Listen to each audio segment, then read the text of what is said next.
contemplarte, mi Salvador, y al meditar en tu gran amor, veo en mi vida mucho pecar, como a Cristo quiero triunfar. Tuve mi vida, Cristo Jesús, blanca cual nieve,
Feliz noche para cada uno de ustedes, queridos hermanos, hermanas, amigos que ya están siguiendo nuestra transmisión. Es mitad de semana. Alabamos a Dios por sus bondades, por sus misericordias con las que hasta esta mitad de semana nos ha conducido. Damos honra y gloria a su nombre por eso. Esta noche vamos a dedicar un momento al estudio de la palabra de nuestro Dios. Recuerde, venimos con la secuencia de estudio del tema del santuario, Dios con nosotros. Hace 8 días dimos la introducción y ahora vamos a comenzar con una parte muy importante del santuario, como lo es el mobiliario del mismo. Y quiero que esta noche me acompañen a la palabra de Dios, al libro de San Juan, capítulo 3, versículo 16. Un versículo muy conocido para muchos. Leemos juntos lo que dice: porque de tal manera amó Dios al mundo que dio a su Hijo unigénito, para que todo aquel que en él cree no se pierda, mas tenga vida eterna. Con estas palabras en mente, quiero invitarles para que juntos inclinemos nuestros rostros allí en casita y busquemos a Dios en oración. Oremos. Buen Dios y Padre, te alabamos en esta noche, porque en tu infinita misericordia has permitido que tengamos vida y la oportunidad de, a través de este medio virtual, poder estudiar tu palabra. Solicitamos la dirección de tu Espíritu Santo, de manera que tu palabra no sea hablada por nuestros labios, sino que solo seamos instrumentos a través del cual tu voz pueda ser escuchada. Háblanos en esta noche, Señor. Humildemente te invitamos. En el nombre de Jesús. Amén. Ya. Muy bien. Este versículo que buscamos como base para nuestro estudio, creo que es el centro de todo el santuario. Porque de tal manera amó Dios al mundo que dio a su Hijo. Todos los tipos, las ceremonias, los rituales que se efectuaban en el santuario apuntaban al antitipo, que es este de quien San Juan 3:16 describe, el Hijo, Jesucristo, en quien todas aquellas cosas que eran sombras de la realidad, entonces allí tendrían su cumplimiento. Cuando hablamos del tema del santuario, y esta noche quiero compartir pantalla con ustedes, y hablamos del mobiliario, nosotros allí encontramos un tema muy profundo.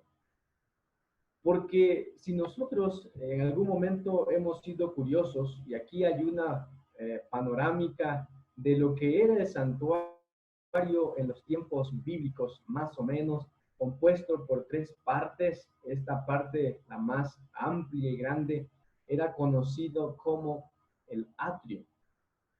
Y en el atrio habían 2 cosas muy importantes. El altar de los sacrificios, de los holocaustos, la pila de bronce, y posteriormente se entraba al lugar santo del santuario. Decía hace un momento que el tema del santuario, especialmente el mobiliario, tiene una importancia muy importante en la Biblia y con aplicaciones para nosotros hoy. Porque el santuario, allí nosotros encontramos todo el plan de salvación. Desde la entrada al atrio hasta el fondo, donde nosotros conocemos como el lugar santísimo. Por ejemplo, en el atrio nosotros vamos a encontrar el proceso de justificación, el perdón de los pecados. En el lugar santo, la siguiente estancia, nosotros encontramos por consiguiente el proceso de santificación. Y en el lugar santísimo, nosotros allí encontramos el proceso de glorificación.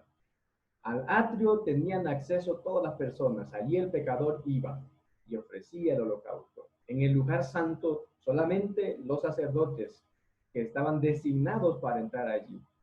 Pero al lugar santísimo únicamente podía entrar el sumo sacerdote, y eso era en una ocasión especial.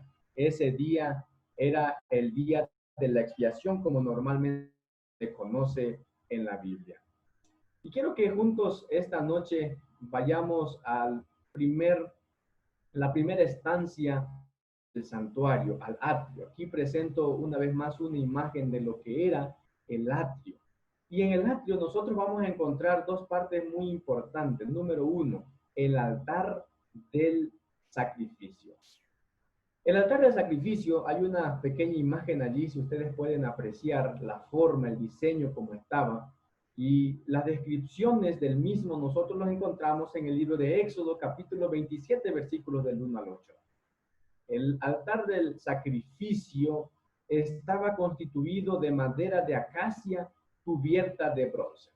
Es importante destacar que en el atrio el metal que se utiliza es el bronce. Veremos que en las demás estancias el material que se utilizará, el metal, será diferente. Pero aquí las especificaciones, allí en el libro de Éxodo, capítulo 27, la Biblia dice que debería ser de madera de acacia, de 5 codos de largo, 5 de ancho, y dice la Biblia que tendría de altura 3 codos, cubierto en bronce. Debía tener unos anillos en los costados donde se pondrían las varas con las cuales el pueblo de Israel, los levitas, los sacerdotes, debían de transportarla en su travesía por el desierto. Debía ser hueco, de manera que no pesara tanto y no fuera un problema para su traslación, para trasladarlo de un lugar a otro. Allí, en el altar del sacrificio, es importante destacar que era del todo quemado.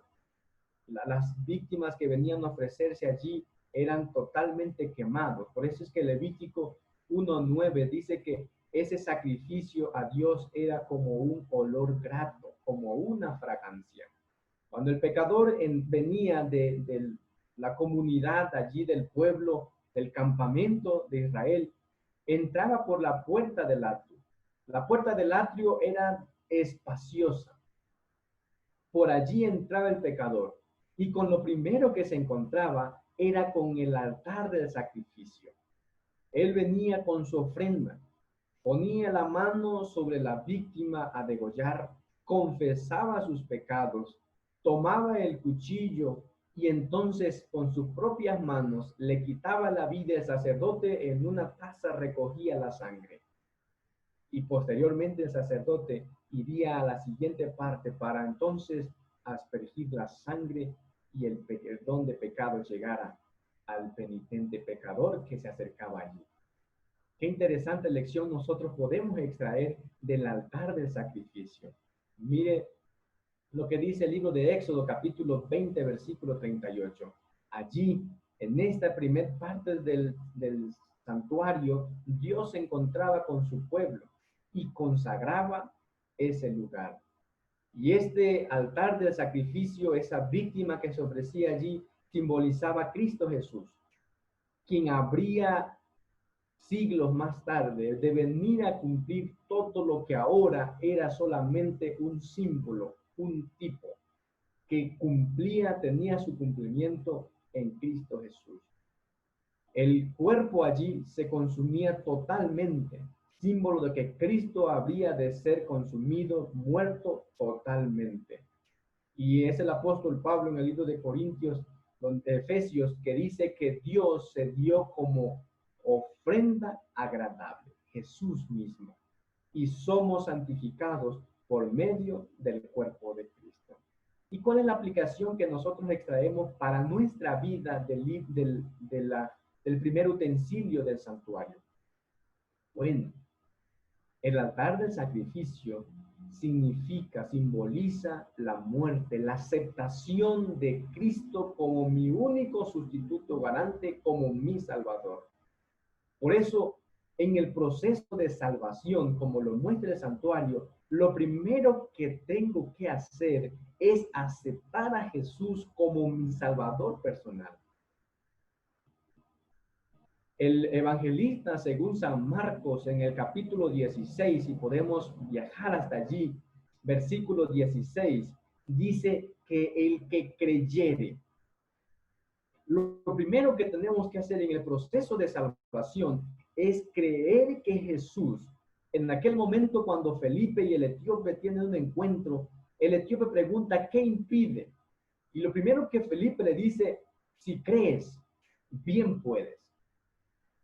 En el plan de redención, lo primero que el ser humano tiene que hacer, lo primero que tú y yo tenemos que hacer es creer que la muerte de Cristo, como lo era para el pueblo de Israel, la ofrenda, la víctima que allí se ofrecía en el altar del sacrificio, es suficiente para perdonar mis pecados.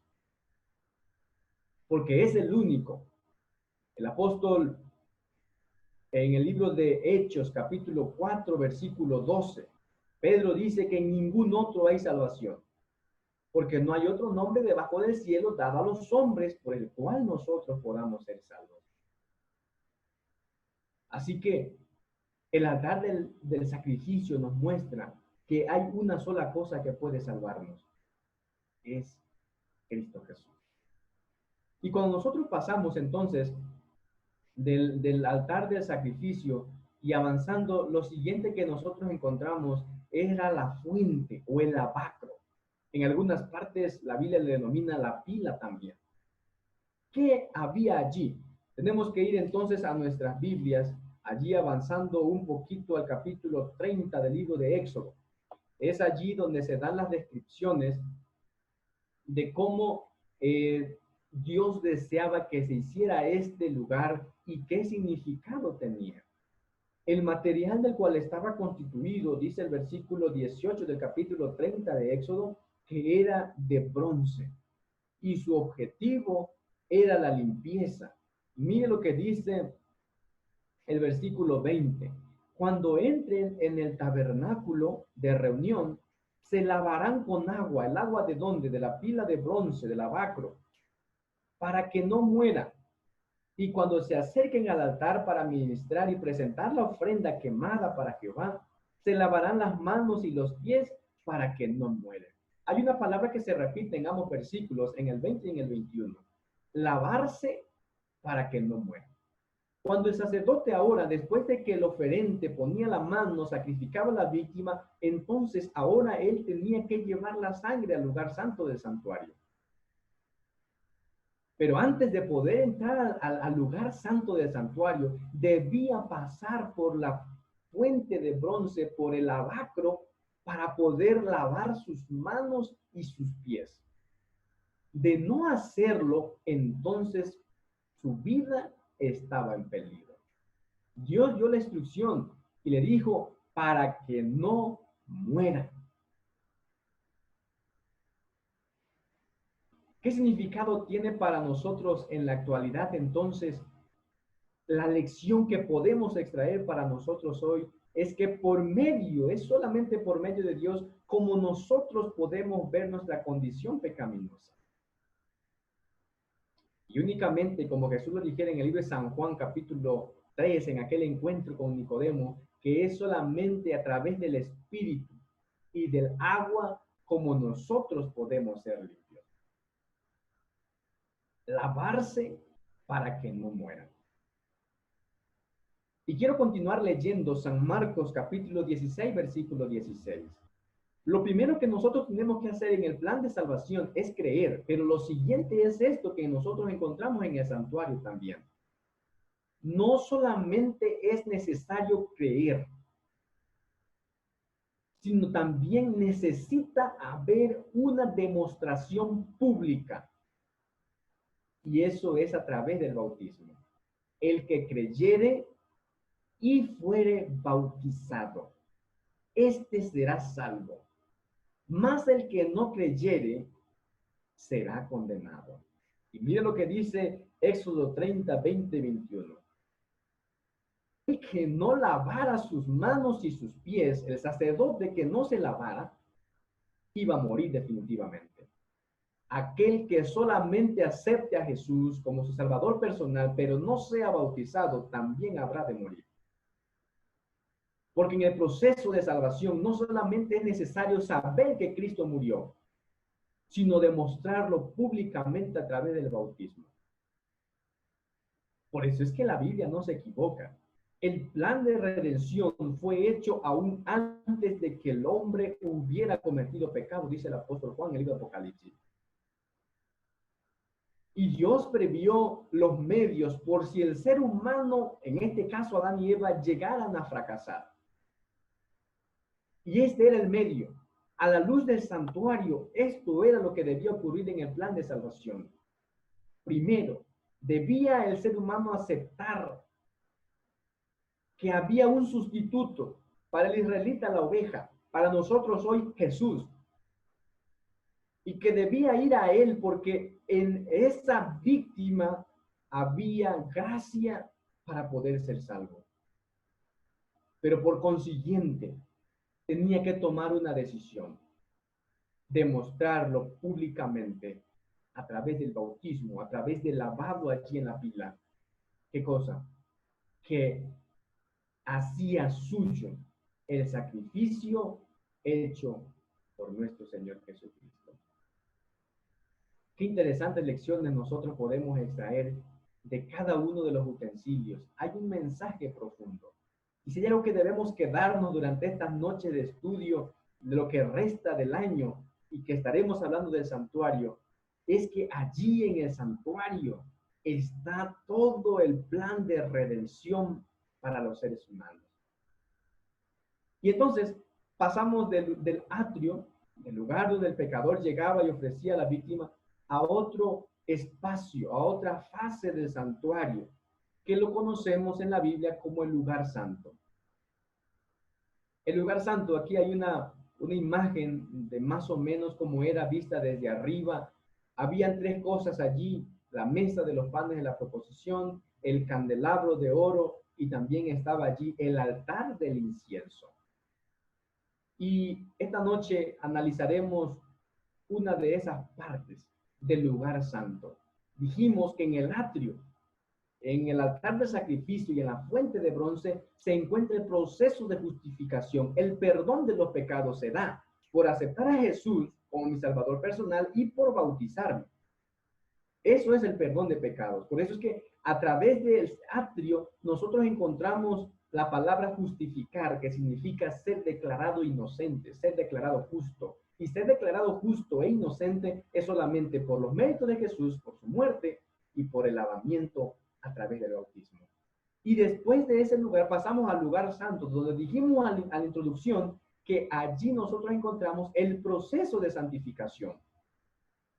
Y en la primera cosa que nosotros necesitamos en el proceso de santificación, lo encontramos en la mesa de los panes.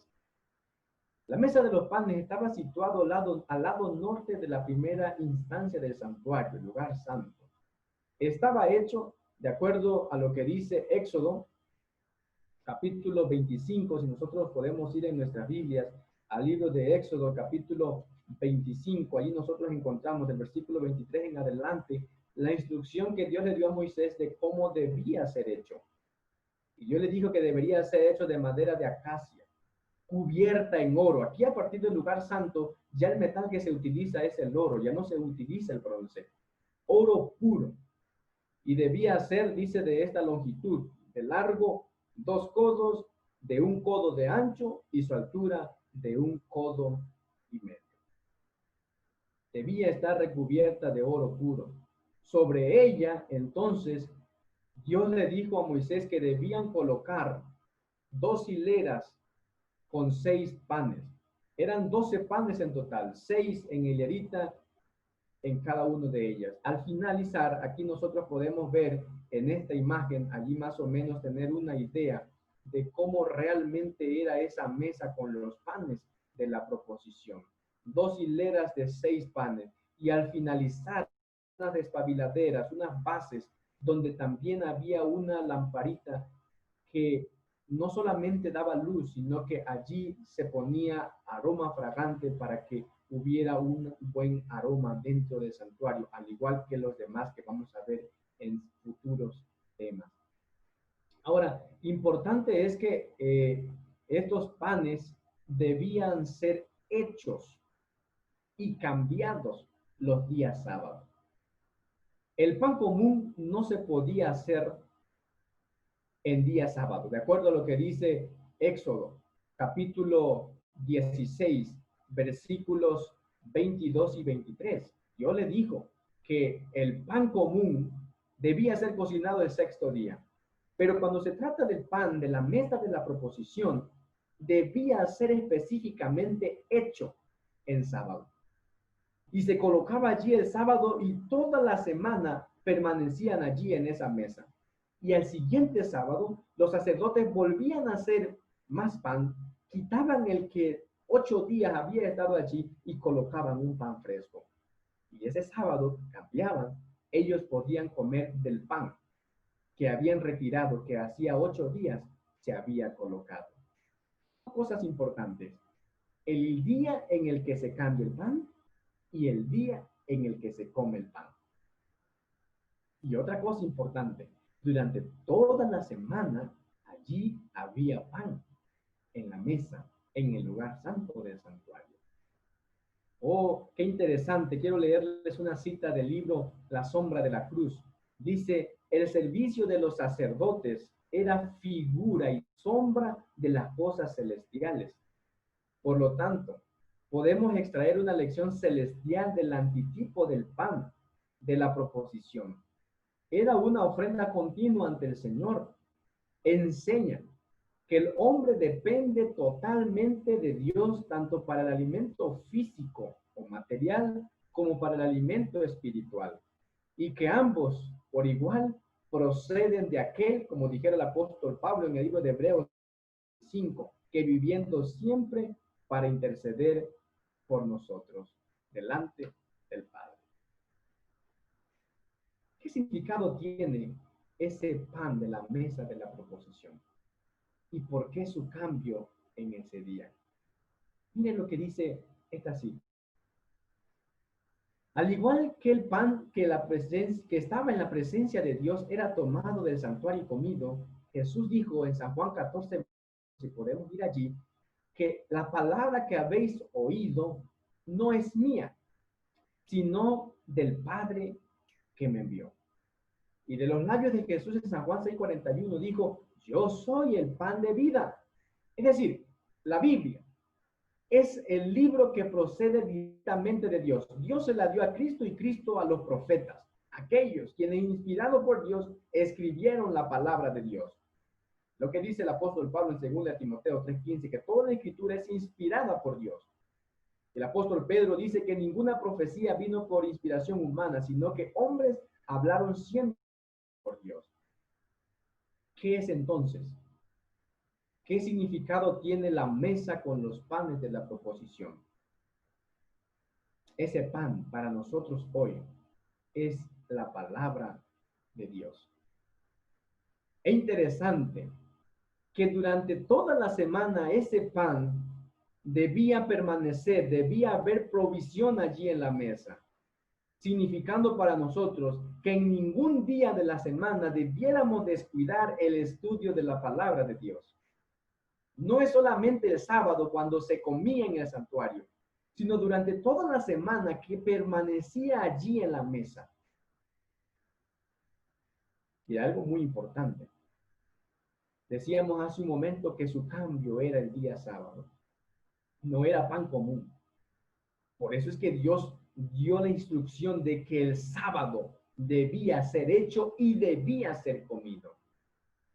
Porque no hay momento más apropiado para dejar que la palabra, el pan, hable a nuestra alma que qué día, el día sábado. En el sábado podemos disponer de más tiempo para estudiar con calma la palabra de Dios. Entonces, escuchamos que el Señor nos dirige a todos de manera individual y personal. Pero si esas palabras no llegan a formar parte de nuestra vida, su fuerza es pasajera. Por eso es que no solamente el pan estaba los sábados, sino estaba durante toda la semana. ¿Para qué? Como símbolo de que el pueblo de Israel, cuando sabía que había pan, sabía que había provisión de la palabra de Dios para nosotros hoy. Ah, queridos hermanos y amigos, qué interesante lección nosotros encontramos en estos primeros utensilios que había en el santuario. Qué mensaje tan profundo en el plan de salvación para nosotros hoy.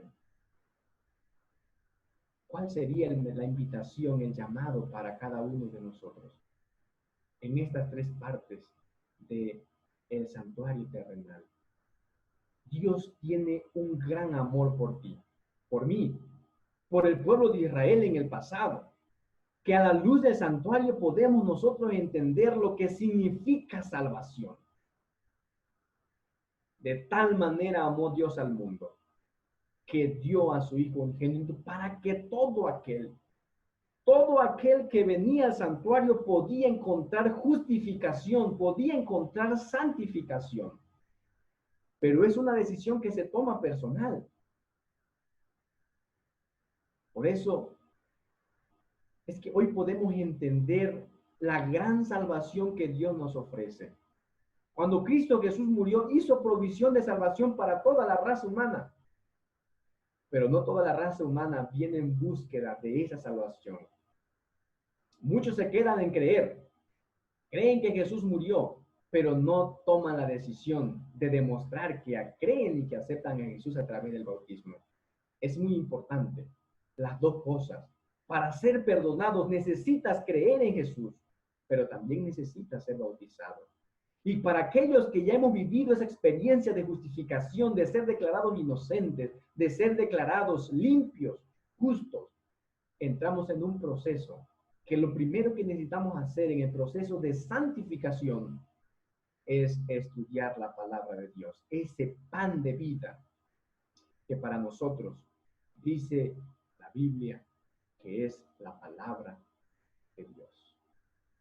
Apreciado hermano que me escucha esta noche, Dios quiere salvarte. Apreciado amigo que me escuchas, Dios quiere salvarte, murió por ti. Pero hay algo que tenemos que hacer: aceptarlo, demostrarlo públicamente y vivir de la palabra de Dios. Que Dios te bendiga esta noche, que te ayude, que me ayude, nos ayude a valorar esa salvación que Él nos ofrece, pero que tenemos que ir a Él para poder encontrarla. Yo quiero orar por ti esta noche, pedir que su Santo Espíritu nos ayude a poder discernir, a poder aceptar la salvación tan grande que Él nos ofrece. Quiero que me acompañes.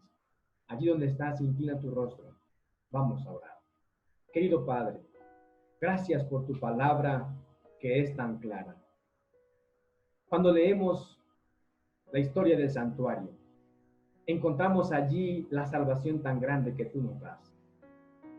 Permite que tu Espíritu Santo, que toca los corazones y que convence, nos ayude no solamente a entender, sino que nos ayude a tomar decisiones de una salvación maravillosa que encontramos allí en el santuario.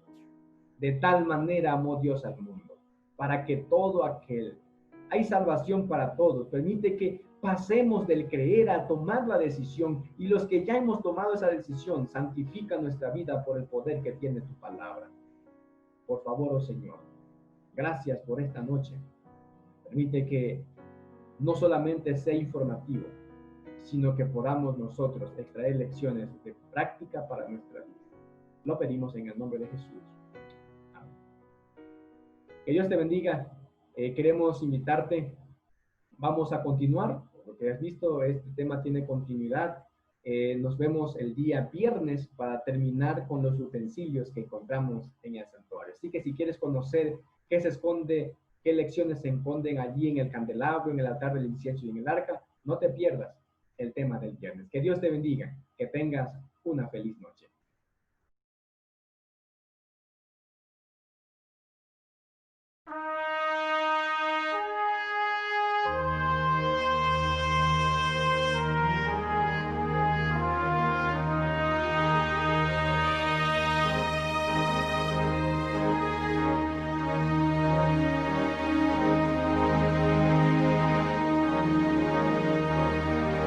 ¿Quieres ser salvo de toda maldad? Tan solo hay poder en mi Jesús. ¿Quieres vivir y gozar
salvo.